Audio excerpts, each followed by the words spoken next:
মাইসুরে খাবো। ওই সামনে বাম দিকে দেখা যাচ্ছে হিন্দুস্থান হোটেল, ওখানেই আমরা দুদিন ছিলাম। তো আজকে এখন বাজে সকাল ওই 8টা। এখন আমরা বেরিয়ে পড়েছি উটি থেকে মাইসুরের উদ্দেশ্যে। প্রথমেই আমরা মাইসুর যাব না, তার আগে আমরা একটা ওয়াটারফলস দেখব, তারপর যাব হচ্ছে মাইসুর। তো যেদিন আমরা উটিতে আসছিলাম, মানে যেদিন আমরা নীলগিরি পাহাড়ে উঠি, সেদিন তো সন্ধে হয়ে গেছিলো, সেজন্য আমরা আশেপাশের কিছুই দেখতে পাইনি। আজকে পুরোটা ভালো করে সুন্দর করে দেখে তারপর যাব। সেই জন্যেই বিশেষ করে একটু তাড়াতাড়ি সকাল সকাল বেরোনো, যাতে আমরা চারপাশটা দেখে তারপর যেতে পারি। কারণ আসার দিন এতটাই অন্ধকার হয়ে গিয়েছিল যে আমরা কিছুই দেখতে পাইনি। এখানে অনেক সুন্দর সুন্দর জায়গা রয়েছে উটিতে ওঠার আগেই, যেগুলো দেখে তারপর আমরা যাব। এখানে সকাল সকাল পরিষ্কার নীল আকাশ আর লোকজন আগুন পোহাচ্ছে, বেশ ঠান্ডা। রোদ যদিও একদম পরিষ্কার রোদ উঠে গেছে, কিন্তু প্রচণ্ড ঠান্ডা রয়েছে। এখানে প্রচুর ছোট ছোট লেক রয়েছে, আর এইরকমই একটা এখানে লেক রয়েছে যেটাতে পুরো সকাল সকাল বাষ্প হচ্ছে। মানে কী যে অসম্ভব সুন্দর দৃশ্য লাগছিল এটা দেখতে। এখানে খানিকক্ষণ দাঁড়িয়ে আমরা দেখছিলাম, তারপর আবারও বেরিয়ে পড়েছি। আমরা মেন এখানে সবুজ গাছপালায় প্রচুর দেখেছি, কিন্তু এই জায়গাটায় পাতাগুলো কীরকম হলুদ হয়ে গেছে, ঠিক বসন্তকালের মতো লাগছে, পাতা ঝরা মরশুম। যদিও এখানে বড় বড় গাছ নেই, ছোট ছোট গাছ, কিন্তু সেগুলো এরকম হলুদ হয়ে আছে, দেখতে অসম্ভব সুন্দর লাগছিল। আর শুধু অসম্ভব সুন্দর নয়, অসম্ভব ঠান্ডাও লাগছিল সকাল সকাল। রাস্তার আশেপাশে প্রায় অনেকগুলোই লেক ছিল, যদিও সবগুলোতে দাঁড়িয়ে দেখিনি, কিন্তু দু একটাতে দাঁড়িয়েছিলাম। সেই জায়গাগুলো খুব সুন্দর লাগছিল। কিছুক্ষণ যাওয়ার পরই আমরা পৌঁছে গেছিলাম ওয়েনলক ডাউনসে। এটা যদিও রাস্তার একদমই পাশেই রয়েছে। এটা ওই খানিকটা বলা যেতে পারে উটির পেহেলগাঁও টাইপের, ওই ঢালু ওঠানামা উঁচু নিচু প্রান্তর। তো এখানে আমাদের প্রথমে টিকিট কাটতে হবে, আর এখানের বেশিরভাগ সমস্ত জায়গাতেই টিকিট কিন্তু ক্যাশে।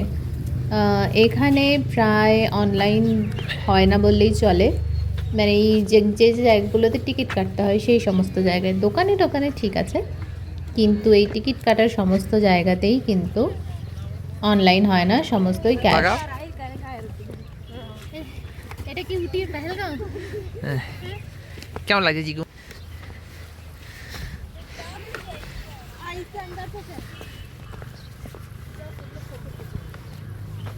वहाँ कुछ नहीं, खाली फोटो वोटो खींचने के लिए। ये वीडियो बना रखी है इसी।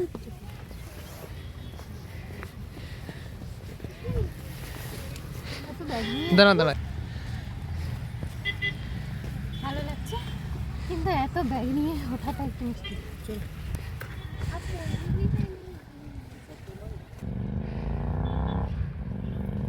বেশ অনেকখানি উঠতে হয়েছে উঁচুতে, আর যেহেতু আমাদের পিঠে ব্যাগ ছিল সেই জন্য আমার একটু অসুবিধা হচ্ছিল উঠতে।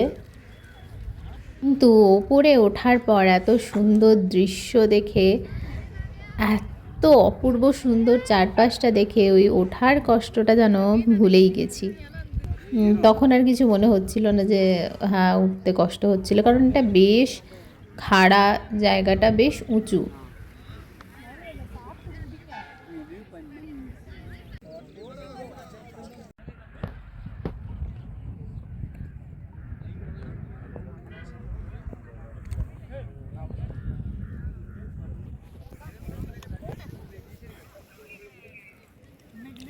বলো।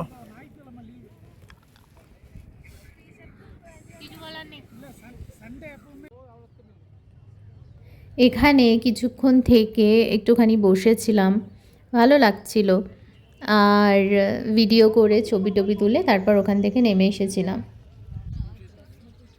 ওই যে দেখা যায় পাহাড়ের ওই আঁকা বাঁকা রাস্তাটা, ওটাতে পুরো হেঁটে উঠতে হবে। আর পাশ দিয়ে গাড়ি যাওয়ারও রাস্তা রয়েছে, এখানে কিছু শুটিং টুটিং হয়, তো সেই রাস্তাটা রেস্ট্রিক্টেড, সবার যাওয়ার জন্য নয়। এখানে রয়েছে আরও কিছু একটা ড্যাম, এত দূর থেকে নাম পড়া সম্ভব হয়নি।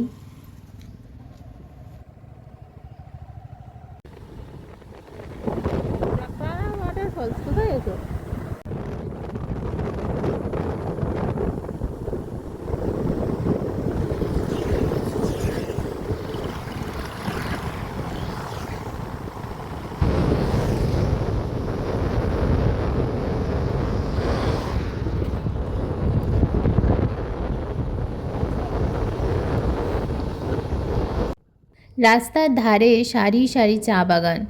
সত্যি মনটা একটু খারাপই লাগছিল ওখান থেকে আসতে, কারণ এত সুন্দর চারপাশটা যে মনে হচ্ছিল আরও কটা দিন থেকে যেতে পারলে ভালো হয়। মন একটু একটু খারাপ করছিল, কিন্তু তার মাঝে এটাও ভালো লাগছিল যে অসম্ভব সুন্দর কাটিয়েছি দুটো দিন। ভীষণ ভালো লেগেছে এখানের প্রাকৃতিক পরিবেশ, মানুষজন, পাহাড়ি পরিবেশ দারুণ, অসম্ভব সুন্দর লেগেছে। তো সেই সমস্ত কিছু মনের মধ্যে করে স্মৃতিতে নিয়ে যাচ্ছি। এখানে রয়েছে আরও একটা ড্যাম। এখানে প্রচুর ড্যাম রয়েছে, এরকম রাস্তার ধারে ধারে অনেক ড্যাম রয়েছে। তো এটাকে দেখতে আমরা একটুখানি দাঁড়িয়েছিলাম। এই জায়গাটাও ভীষণ সুন্দর লাগছিল। এখানে আরও অনেক গাড়ি দাঁড়িয়েছিল, তারাও এখানে বসে দেখছিল। তো আমরা ওখানে বেশিক্ষণ ছিলাম না, কারণ আমরা আজকে শিবসমুদ্রম ওয়াটারফলসে যাব, তো সেই জন্যে খুব বেশি সময় আমরা কোথাও দাঁড়িয়ে ছিলাম না। এটা পুচকি ঝর্ণা। ও আচ্ছা, নিচে অনেকটা আছে।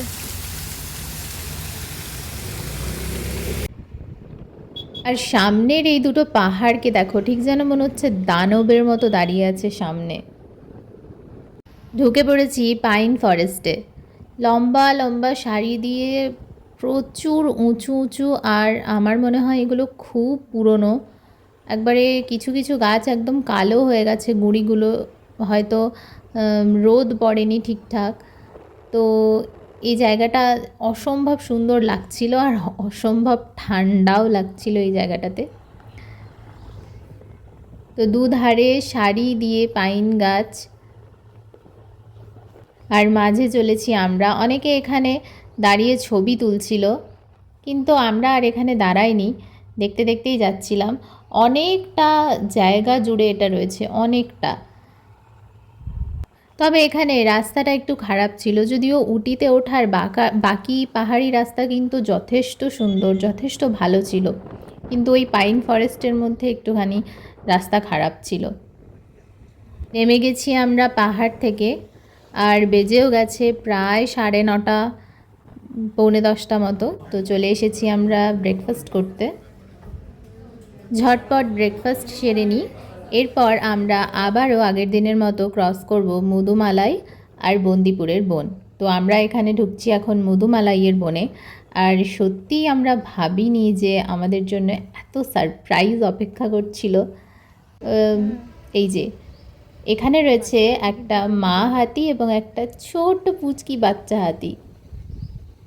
এগুলো কিন্তু পোষা নয়। আমরা যেদিন উটি যাচ্ছিলাম সেদিন কিন্তু বন্দিপুরের বনে দেখেছিলাম পোষা হাতি, কিন্তু এগুলো একদম জঙ্গলের হাতি।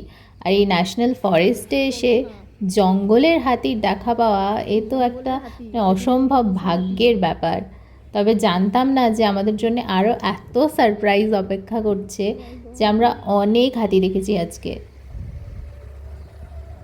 আর এরা রাস্তার এত সামনে দিয়ে হাঁটছে, এত পাশ দিয়ে হাঁটছে যে অবাক হয়ে যায় দেখলে।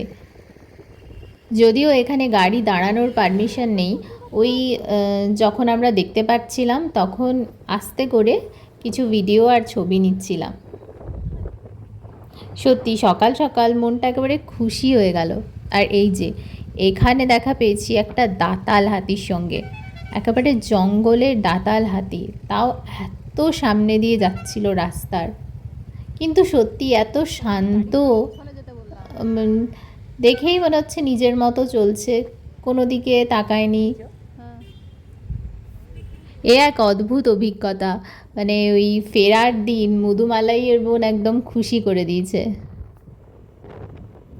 এছাড়াও হরিণ দেখেছিলাম, মানে হরিণ ছুটছে, এরকম অবস্থায় হরিণের দৌড় এত সুন্দর লাগছিল। আর সেটা রাস্তার এত সামনে দিয়ে, আমি চেষ্টা করেছি ক্যামেরায় ধরতে, কিন্তু জানি না ক্যামেরায় কতটা বোঝা যাচ্ছে। এই যে আমি তো হাঁ করে তাকিয়েছিলাম।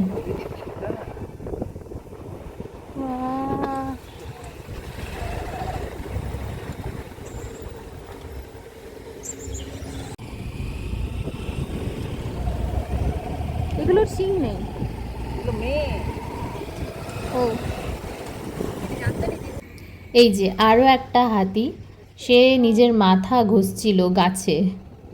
এছাড়াও আরও অনেক হাতি দেখেছিলাম, যেগুলো একটু দূর থেকে, মানে এত ভালো করে ক্যামেরায় আসছিল না, কিন্তু যেগুলো একটু সামনে ছিল সেগুলো ভালোভাবে ক্যামেরায় এসছে, সেগুলোই আমি ক্যাপচার করেছি। নাহলে এছাড়াও আরও 3-4টে হাতি দেখেছিলাম। ব্যাস, এখানেই শেষ হচ্ছে মুদুমালাইয়ের বন, মানে তামিলনাড়ু শেষ। এরপর আমরা ঢুকছি কর্ণাটকাতে, মানে বন্দিপুরের বনে। তবে হ্যাঁ, আজ বন্দিপুরের বনে ওই 2-1টা হরিণ ছাড়া, যেগুলো বসেছিল, কারণ আজ দুপুর হয়ে গেছিলো আমাদের বন্দিপুরের বনে ঢুকতে। তো এখানে যেহেতু রোদের তাপ ভীষণই বেশি, তো ওরা ঘোরাঘুরি করেনি। কয়েকটা হরিণ দেখেছিলাম যেগুলো বসেছিল, রেস্ট নিচ্ছিল। তো এখন ওই 12টা 12:30 মতো বাজে, সেই জন্যে আমরা যেদিন যাচ্ছিলাম উটি, সেদিন বন্দিপুরের বনে এত কিছু দেখেছিলাম, হরিণ, এত সামনে সামনে হরিণ, তারপরে এত ময়ূর। কিন্তু আজকে যেহেতু দুপুর হয়ে গিয়েছিল না, তো সেই জন্য আমরা সেরকম কিছুই দেখিনি। ওই কয়েকটা হরিণ দেখেছিলাম যেগুলো বসেছিল, তো সেগুলোর আর ভিডিও করিনি। দুটো বনই ক্রস করে চলে এসেছি। তো এখন একটুখানি বেশ রোদ তো এখানে, তো একটুখানি ডাব খেয়ে নিচ্ছি। আর হয়ে গেছে দুপুর, এরপর আমরা লাঞ্চও করে নেব। নেব না একটু নি।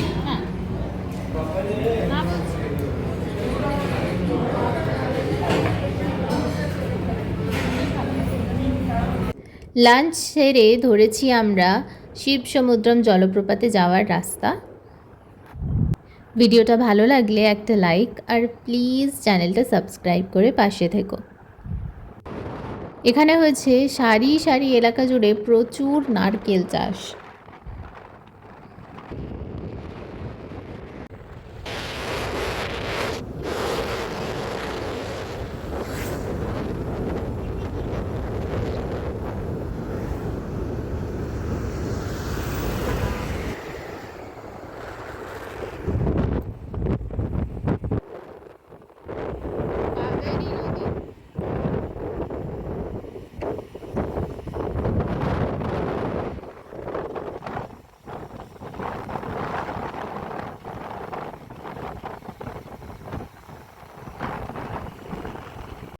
পৌঁছে গেছি আমরা শিবসমুদ্রম ওয়াটারফলসে। এখানে রয়েছে দুটো ঝর্ণা। এটা হয়তো শীতকাল বলে জলের স্রোত একটু কম, বর্ষাকালে হয়তো জলের স্রোত আরও অনেক বেশি থাকবে। সেই সময় আসলে হয়তো এটা দেখতে আরও অনেক বেশি সুন্দর লাগবে, কিন্তু এখনও এটা অসম্ভব সুন্দর দেখতে লাগছিল। কিন্তু যেহেতু রোদ ছিল, বেশ গরম লাগছিল, কারণ এখানে রোদের তাপ ভীষণ চড়া। তবুও আমরা এখানে খানিকক্ষণ ছিলাম, কারণ এখানে শেড টাইপের কিছু নেই, তো এত রোদে দাঁড়িয়ে থাকাটা একটু মুশকিল।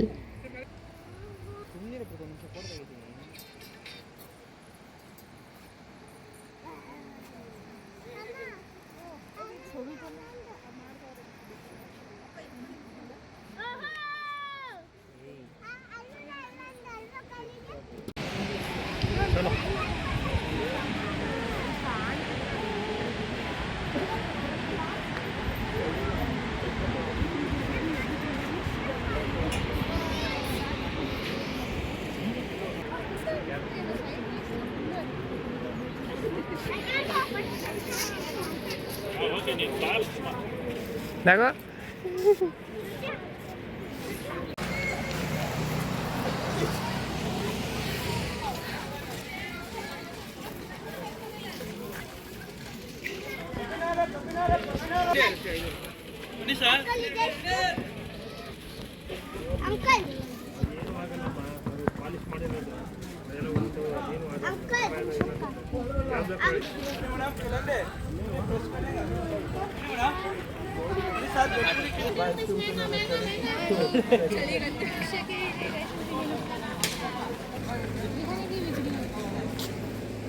আইসক্রিম ওয়াটারফলস দেখে ওখানে খানিকক্ষণ থাকার পর বেরিয়ে পড়েছিলাম ওখান থেকে, কারণ লাগছিল প্রচণ্ড গরম।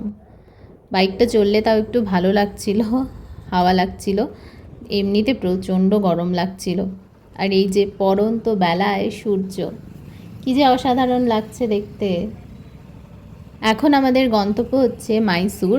আমরা আজকে রাতটা ওখানেই থাকবো। তো আমরা যদিও বিকেলেই পৌঁছে গেছিলাম মাইসুরে। মাইসুরে রয়েছে প্রচুর প্যালেস, অনেকগুলো প্যালেস রয়েছে। তার মধ্যে সবথেকে বড় যে প্যালেসটা, সেটা কালকে আমরা দেখব, তারপর ওখান থেকে বেরিয়ে যাব। তো আজকে দিনটা মাইসুরেই কাটাবো। চলে এসেছি হোটেলে। সারাদিন ঘোরার পর বেশ টায়ার্ড হয়ে গেছিলাম। আমরা মাইসুর সিটিতেই একদম টাউনের মধ্যেই একটা হোটেল নিয়েছিলাম। এখান থেকে ওই 10 মিনিট মতো পরে প্যালেসটা। তো আজ একটা ঠিকঠাক হোটেল পেয়ে বেশ রিল্যাক্সড লাগছিল, আর আমরা ছিলামও একটু টায়ার্ড। এখানে হোটেলের নিচেই রয়েছে একটা রেস্টুরেন্ট, ওখানে রাতের খাবার নিতে এসেছি। আমি এখানে বলছিলাম যে কাল সকালে এখান থেকে ব্রেকফাস্ট করে তারপর বেরোবো মাইসুর প্যালেস দেখতে। এখানের খাবার দাবার ছিল ভীষণ টেস্টি আর রিজনেবল প্রাইসে ছিল। এই যে পাশেই ডান দিকে রয়েছে আমাদের হোটেলটা, আর এই যে একদম মেন রোডের পাশেই আমরা আজকে হোটেল নিয়েছিলাম। যদিও আমরা এই রেস্টুরেন্টে খাওয়া দাওয়া করিনি, এখান থেকে খাবার নিয়ে আমরা হোটেল রুমে চলে গেছিলাম, কারণ বেশ টায়ার্ড লাগছিল আর বসে খেতে ইচ্ছে করছিল না। তো আরামসে রুমে নিয়ে গিয়ে খাটে বসে বসে খাওয়ার প্ল্যান ছিল আমাদের। তো চলো আজকের মতো টাটা, দেখা হচ্ছে খুব শিগগিরই আবার নতুন একটা ভিডিওর সাথে, কারণ কালকে আমরা যাচ্ছি মাইসুর প্যালেস দেখতে। তো খুব তাড়াতাড়ি দেখা হচ্ছে মাইসুর প্যালেসের ভিডিও নিয়ে। চলো আজকের মতো টাটা। ভিডিওটা ভালো লাগলে প্লিজ লাইক, কমেন্ট আর চ্যানেলটা সাবস্ক্রাইব করে দিও। এইটা খাবার জন্য আমি এক্সাইটেড, কারণ লেখা ছিল